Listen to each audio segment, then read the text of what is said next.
Bem, pessoal, vamos de BTC no fim de tarde dessa quinta-feira, 14 de setembro, agora na Espanha, 21 horas e 12 minutos, no Brasil, 16 e 12 da tarde. Gente, vejam a movimentação da BTC no 6 horas. Ontem eu reportei que a gente talvez tivesse feito uma onda 1, uma onda 2, que voltou aqui para ver o VWAP mensal, uma onda 3, como amanhã é sexta-feira e a gente vai se aproximando do final de semana, é bem provável que a gente acabe lateralizando, forme uma onda 4 e na esteira do esgotamento do final de semana, essa sequência de candles aqui no 6 horas vai acabar ameaçando voltar para dentro da banda de VWAP mensal para depois explodir numa onda 5. Então aqui no 6 horas vai ser 1, 2, 3, 4, 5. O nosso alvo é 28 mil dólares. Lá no diário a gente consegue entender essa movimentação. Nesse momento a gente está tentando superar a mediana do canal de Keltner, que está meio que se confundindo com a base da nuvem na projeção. Mas o principal é que as três linhas do canal de Keltner agora emborcaram de forma mais agressiva para cima. Na projeção, a nebulosidade avermelhada está ficando estreita, ou seja, esse ímpeto vendedor já se encerrou. Então o nosso alvo é 28 mil dólares, que é a confluência da média móvel de 200 períodos com a base da nuvem aqui no diário. No gráfico de 4 horas, essa movimentação está muito clara, aquela cunha triangular está explodindo de forma ascendente, não foi por falta de aviso aqui no canal. No intraday, a BTC está uma maravilha, depois de estressar aqui a primeira lower, acabou voltando para VWAP e agora só transita basicamente pela banda superior da banda de VWAP no intraday. O sinal fechou no gain, a gente entrou aqui, a gente deu VET, o SDT, se eu não me engano, e saímos aqui. Foi lucro no bolso dos assinantes. Na seara fática, a Binance US, a Binance norte-americana, trocou o executivo, o diretor jurídico e o diretor de risco. Eles deixaram a exchange.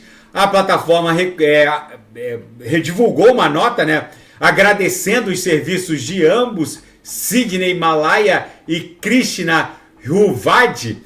Estão deixando a exchange, novos diretores estão entrando. Essa dança das cadeiras na Binance está acontecendo no mundo inteiro, principalmente na Europa e nos Estados Unidos. Tem coisa aí, ela está se reestruturando, ninguém sabe se vem uma abertura de capital. O fato é que eles estão cada vez mais fortes do ponto de vista financeiro. A prova de reserva deles é atualizada em tempo real lá na CoinMarketCap, enfim. E a Polygon 2.0 vem aí, a conversão do token nativo e de governança da rede Matic para o token POL, POL, vai criar uma verdadeira revolução nesse roll-up, nessa solução de camada 2. Eles vão criar algo inédito. Vai ser basicamente uma solução de camada 0 a partir de uma camada 2. Quem não entendeu, eu vou explicar. O que acontece? A Ethereum é uma solução de camada 1, que tem ainda sérios problemas de escalabilidade, e aí surgiram os roll-ups, que são camadas satélites que emprestam instantaneidade às transações rodando numa camada 2, mas em grupo as transações são cunhadas na camada 1, que empresta basicamente descentralização, a escalabilidade, descentralização e segurança. A escalabilidade fica basicamente com a camada 2. Agora, com essa mega revolução que a Polygon está criando, eles vão criar um protocolo rodando no roll-up, a partir do qual será possível criar novas blockchains. É algo assim disruptivo, nunca antes visto. Vamos ver se essa tecnologia vai funcionar. Primeiro de tudo, a gente tem que ver se vai funcionar. Provavelmente sim, porque eles já estão testando.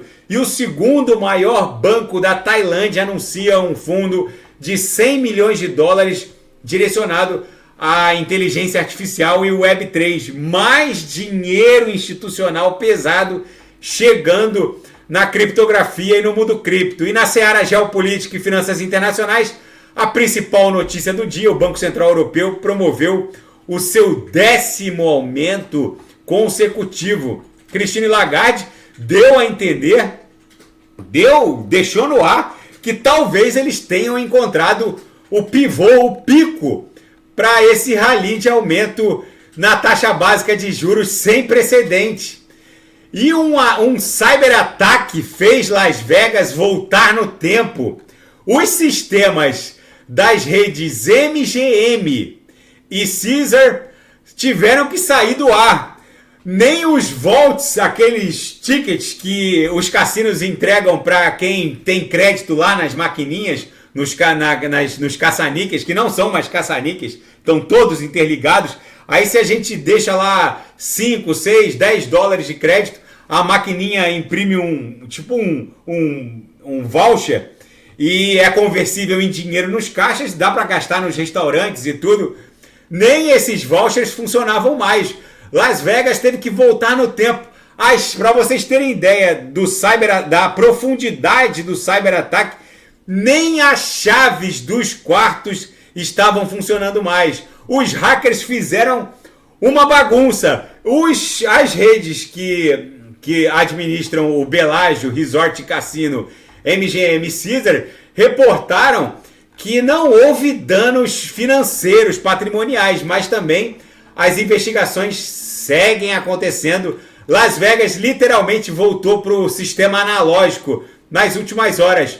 E a Rússia expulsou hoje 2 funcionários da embaixada norte-americana em Moscou, alegando suposta atividade ilegal. Gente, o mundo está virado numa hecatombe nuclear. Aqui no 6 horas, claramente a BTC está desenhando o que parece ser uma onda 3, 1, 2, 3. Com certeza, o final de semana chegando, isso aqui vai acabar lateralizando, vai formar uma onda 4. Nosso alvo é o patamar da VWAP do mês 8, né, do mês passado, que é em 28 mil dólares, que se confunde com a base na nuvem aqui no diário.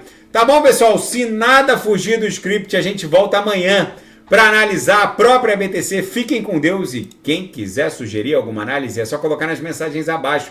Até amanhã, grande abraço, fiquem com Deus.